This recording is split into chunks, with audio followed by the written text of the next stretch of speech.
Hello guys, welcome back to this channel. In this today's tutorial, I'm going to show you how you can change app icon on Samsung Galaxy phone. Okay, let's get into it guys. Here I have opened my Samsung Galaxy phone, and as you can see, I'm using the default app icon on my Samsung Galaxy phone.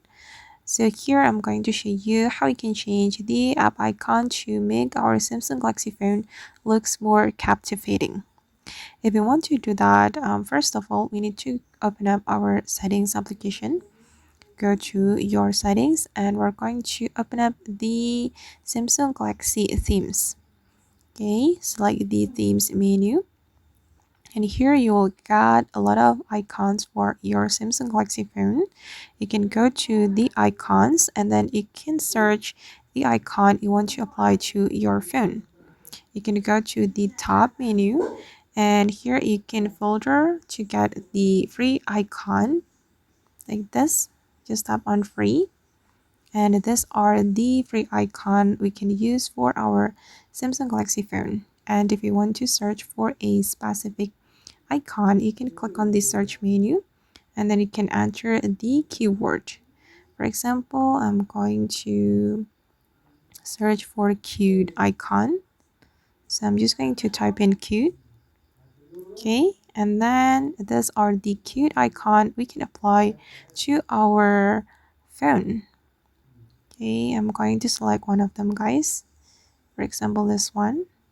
Okay, tap on the icon you want to apply and select download, and then just hold on. Okay, now the icon has been downloaded, and after that we'll be able to apply it to our Samsung Galaxy phone. I'm going to click on apply. Okay, and wait until 100%. Alright, and now as you can see guys that the new icon has been applied to my Samsung Galaxy phone. If you want to change it again, you just need to go back to your setting, and then to view the downloaded item, you can go to your item. Wait.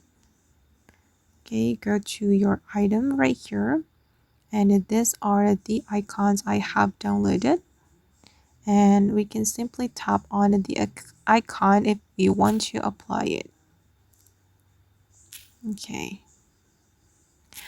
guys, so that's all the way to change our app icon on the Samsung Galaxy phone. I hope this tutorial will be useful for you. Thank you so much for watching, and see you in the next video guys. If you found this tutorial useful, don't forget to like, comment, share, and also subscribe to this channel.